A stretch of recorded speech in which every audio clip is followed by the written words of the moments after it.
So again, what we've seen up till now is that in the Greek, we have this, Jesus is coming along and changing Torah, saying obey the Pharisees, whereas in the Hebrew, he's actually upholding Torah. Now, in light of that, how do we explain this passage, Matthew 5? Matthew 5, 6 times, Yeshua says, in the Greek, he says, you have heard it said, but I say. And it really sounds like when you read this in English, that Yeshua, or in the Greek, Jesus is coming along and changing entire Torah commandments, adding, taking away, modifying. So what's going on? Did he uphold Torah or did he not uphold Torah?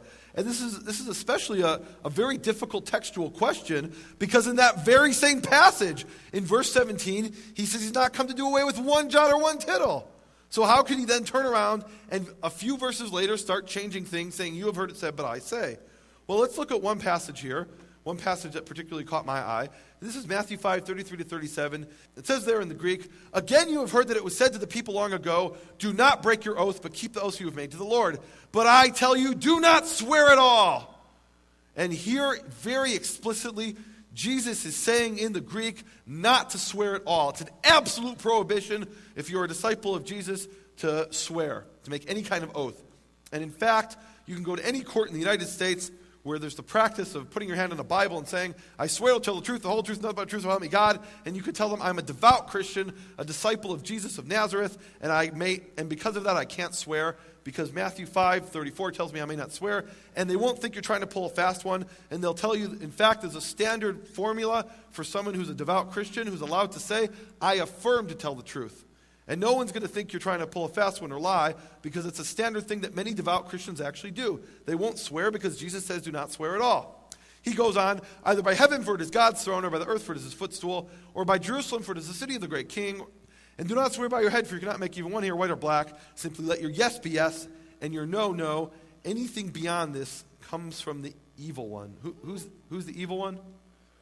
Okay, we'll use that as a working definition. You're defining him as Satan. We won't get into that whole question, though. So Satan, if you say anything beyond yes or no, then you are from Satan, according to the NIV translation of Matthew 5. And what that means is if you say, I swear by Jerusalem, yes, I will do such and such, you are from the evil one. And if you say, I swear by heaven, I will not do that, you are from the evil one. Well, I had a real problem when I saw this, because I said, okay, that doesn't really sound something wrong with this. And the reason I had a problem with this for me really began in Exodus 3:15. And many years ago, I was studying in Jerusalem under a Karaite sage named Mordechai Alfandari. And he was a very brilliant man. He would never try to convince you of anything. He would just present you the scriptural verses, and you would see that he was always right. And one day, he sat me down, and he said, Nehemia, read to me Exodus 3:15 out loud. And I said, okay, I'll read it to you out loud. Now, bear in mind, being raised as a Pharisee, there were certain things that had been so ingrained and so I'd been taught, and I just couldn't break free from them for many years, even after I became a Karaite, because, these things have been ingrained so deeply. And you tell me, after I'm done reading this, what Pharisaical practice I'm expressing here. And back then, I'd read this verse to Mordechai, following my Pharisaical indoctrination. And God said further to Moses, thus shall you say to the children of Israel, Adonai, Lord, the God of your fathers, the God of Abraham, the God of Isaac, and the God of Jacob has sent me to you. This is my name forever, and this is my memorial from generation to generation. So what did I say anything wrong there? I said Adonai instead of what it actually says there. In fact, it says there in the Hebrew, Yud He Vav He, which I pronounce as Yehovah, others pronounce as Yahweh or Yahweh, and I won't go now into the reasons for those differences. But it's very clear that the letters in Hebrew are Yud He Vav He, Yehovah, or Yahweh, and I had read it following the rabbinical ban on the name as Adonai, which is Lord, and in fact in all of your English Bibles, or most of your English Bibles, you'll have capital L, capital O, capital R, capital D, which is following this rabbinical ban on the name. In fact, in the Hebrew text of Scripture, the name of the Creator, Yehovah, appears 6,828 times. Nearly 7,000 times. That's an average of approximately 7 times on each page of the Hebrew text of Scripture.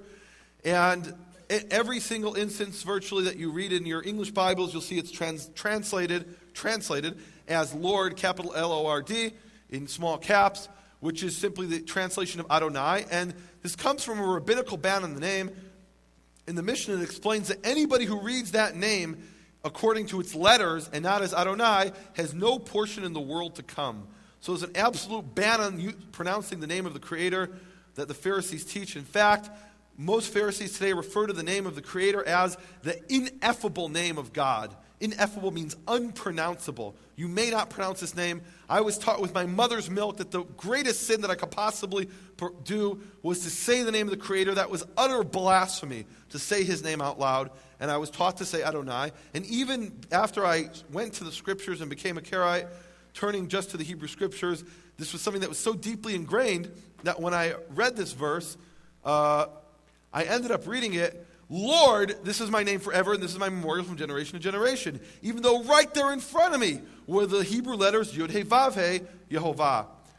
Now, when I realized this, the words of the prophet came to mind, they have eyes, but they do not see. And I was talking about myself. The letters were right there in front of me, but being so indoctrinated and this being so deeply ingrained, this ban in the name, I'd read it as Lord.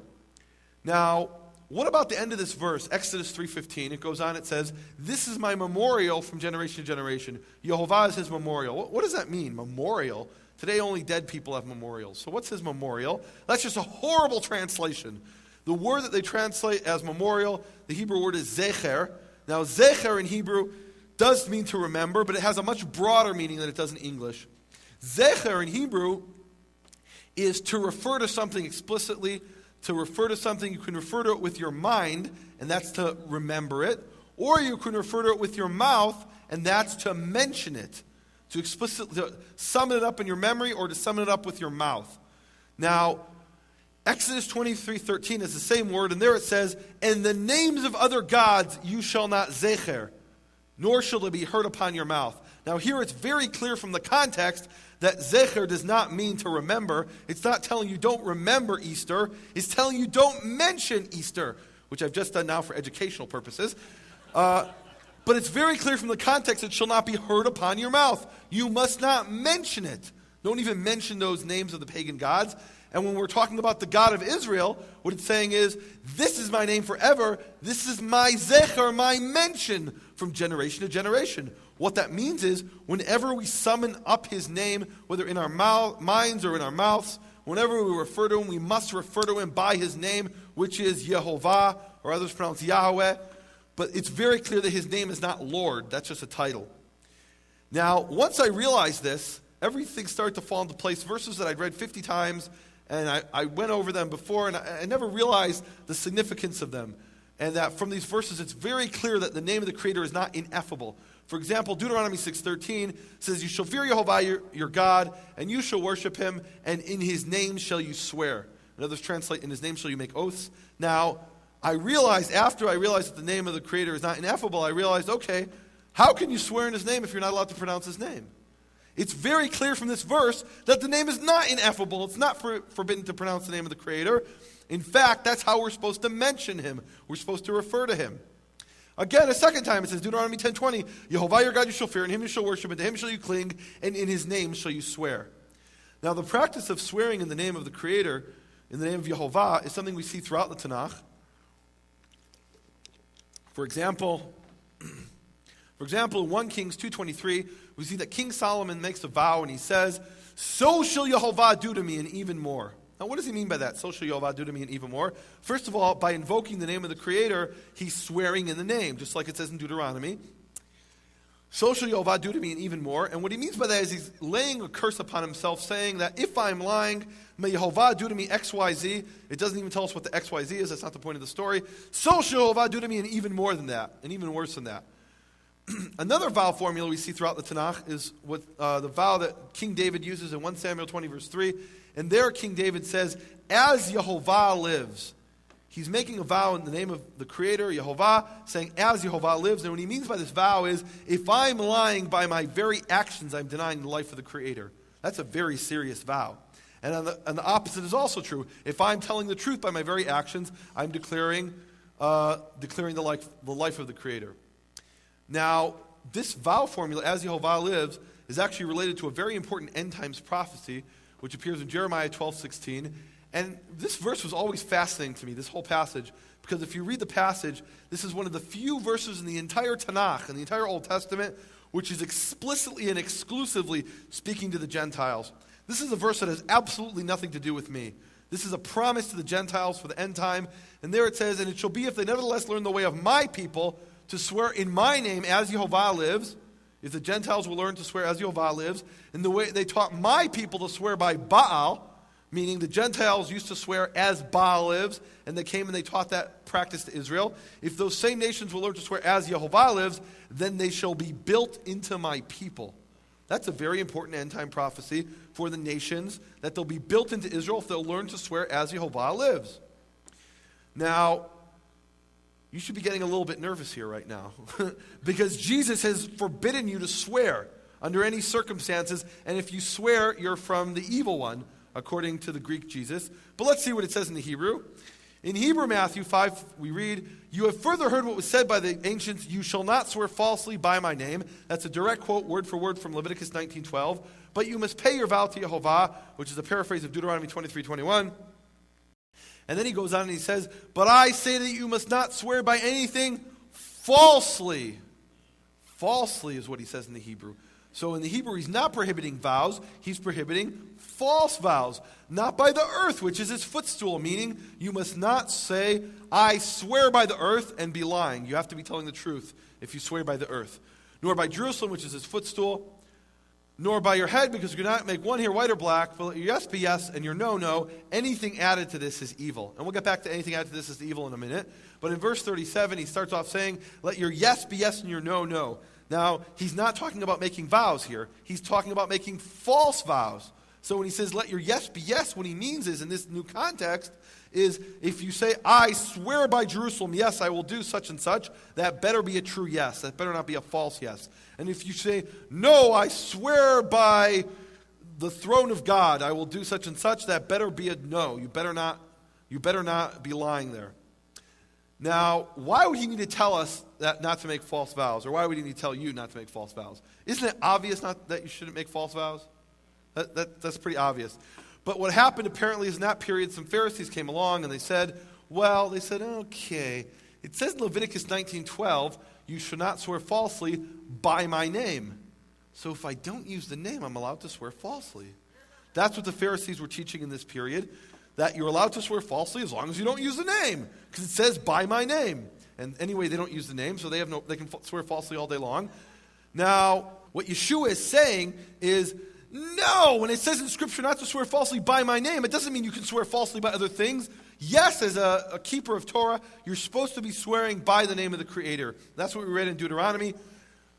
But if you're going to swear by other things, that doesn't mean you're allowed to lie. The principle behind this commandment is not to swear falsely. Even if you don't use the name, you're not supposed to swear falsely. And I think that's obvious to anybody who uses common sense and looks at this in its context, that this is not a permission to vow falsely or to swear falsely. Simply, the way that an Israelite should be swearing is by the name, and if you're swearing by the name, you must not swear falsely. And all Yeshua is doing here is he's bringing out the underlying Torah principle, saying, no, what you Pharisees are doing, opening up these loopholes, saying I'm allowed to swear falsely, that's not the point of the commandment. You're over-literalizing it. You're taking the words and disembodying them from the context and from the meaning behind what it's saying. You're only taking the words and not the spirit of what it's really saying, which is the contextual meaning that anyone with common sense would understand. Now, there's no doubt that 2,000 years ago when Yeshua said this, he would have been accused by the Pharisees of adding to the Torah, because they said it does say by my name, and if you tell me I can't swear falsely by Jerusalem, where does it say that in Scripture?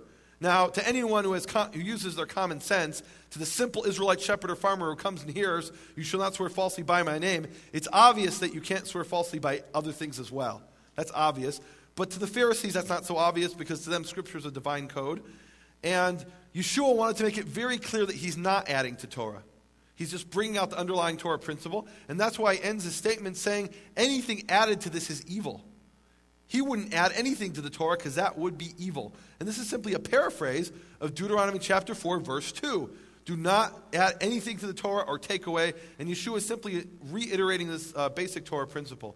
Now, what we have in the Greek, Matthew, like it or not, is an abolition of vows. Jesus is coming along and abolishing vows. You're forbidden to swear by anything. That's a fact. That's what he says there. In the Hebrew Matthew, on the other hand, we have an abolition of false vows. That's a very different message, isn't it? A very different statement. He's not abolishing vows, he's abolishing false vows. And really what we see is the Greek Jesus, as he's called in the Greek Jesus, is abolishing entire Torah commandments. Don't worry about adding to the Torah. Obey whatever the Pharisees tell you to do. And don't worry about making, don't worry about vowing in the name of the Creator. Don't vow at all. That's what I'm telling you. Don't swear at all. Whereas we've now uncovered Hebrew Yeshua, the words of Yeshua as he's portrayed in the Hebrew, and there he's upholding Torah. He's saying they're claimed to authority. They sit in the seat of Moses. Do as Moses says. Do as he says. And they're telling you that you can jump through these loopholes and swear falsely. No, that's not the point of the commandment. The point of the commandment is not to swear falsely at all. Not to swear falsely. Now, you as believers need to make a real decision. You have to ask yourself a question. The Greek Jesus is changing the Torah, adding, taking away, abolishing, modifying. The Hebrew Yeshua is upholding the Torah. You need to make the decision and ask yourself the question, who are you going to believe? You can't just ignore the Greek and you can't just ignore the Hebrew. They're both there. You need to make the real conscious decision, who are you going to believe? Are you going to believe the Greek Jesus that's changing Torah or the Hebrew Yeshua who's upholding Torah? And by the way, I don't want anyone to walk away from here tonight and says, Nehemia claims that there were two people who walked the earth and taught 2,000 years ago, one named Jesus, the other named Yeshua. That's not what I'm saying. What I'm saying is the way his words are portrayed in the Greek is fundamentally different than how the words are portrayed in the Hebrew. And you need to decide which one of those statements you believe, what's portrayed in the Greek or what's portrayed in the Hebrew. Let me help you out with that decision there. Let's look at Hebrew Matthew chapter 23, verses 16 and on. And there Yeshua is speaking to the Pharisees throughout Matthew 23. And there he says to the Pharisees, "Woe to you, you blind chairs." You can look in your Greek and you'll see it says, "Woe to you, you blind guides." In the Hebrew, he says, "You blind chairs." Remember Matthew 23, verse 2, he said they sit in the seat of Moses. And now he's calling them the blind chairs. Yeah, you're sitting in that seat, but you're blind chairs. "Woe to you, you blind chairs, who say that he who swears by the sanctuary is not obligated." Does that sound familiar? Swear by the sanctuary is not obligated. In other words, if you say, "I swear by the temple in Jerusalem," you're allowed to lie because you haven't used the name. "Who say that he who swears by the sanctuary is not obligated, but he who vows by anything is sanctified to the sanctuary building is obligated to pay." Meaning if you make a vow to bring something to the temple, then you have to pay it. Well, that's very convenient, isn't it? "Madmen and blind men, which is greater, the sanctuary or the thing which is sanctified to the sanctuary? And you say he who vows by the altar is not obligated. But he who vows to bring a sacrifice must give it." Meaning if you say, "I swear by the altar in Jerusalem," then you're allowed to lie because you haven't used the name. But if you swear to bring a sheep to the altar, then you have to give it because some of the priests were Pharisees and the Pharisees have got to eat. So it's a simple economic consideration. "Which is greater, the sacrifice of the altar, the sanctuary of the sacrifice?" And this next verse, verse 20, is really, I think, the decisive verse. There he says, "He who swears by the altar swears by it and by all that is in it." So here he's actually upholding vows. Now what happened to if you make a vow by anything, you're from the evil one? That's not here at all. That's not reflected at all. He's saying if you make a vow, you must keep that vow. You must not swear falsely. Now, the reason this is so significant is because in the Greek, in the very same verse in Greek Matthew, he says, "Therefore he who swears by the altar swears by it and by everything on it." In other words, in the Greek, he's saying the exact same thing as he's saying in the Hebrew on this particular verse, upholding vows. Meaning that in Matthew 23, 16 to 20, both in the Greek and the Hebrew, Yeshua is saying no to false vows, yes to true vows. Well, what happened to anybody who swears is from Satan? That's not being reflected here even in the Greek. So let's summarize what we have here. Against vows, we have Greek Matthew 5, and by the way, Greek James 5:12, which is a paraphrase of Greek Matthew 5. In favor of vows, we have the Torah. That's a pretty significant one. We have Jeremiah 12:16, Hebrew Matthew 5, Hebrew Matthew 23, and then even Greek Matthew 23. So what you can see is the Hebrew, or the Greek, the Hebrew is consistent with itself and it's consistent with the Torah. He's against false vows, in favor of true vows, whereas the Greek is not even consistent with itself. In Matthew 5, he's against vows altogether. In Matthew 23, he's upholding vows. So the Greek is not even internally consistent. And you need to make the decision, who are you going to believe? The Hebrew Yeshua, how Yeshua's words are portrayed in the Hebrew, or the Greek Jesus, the way he's portrayed in the Greek?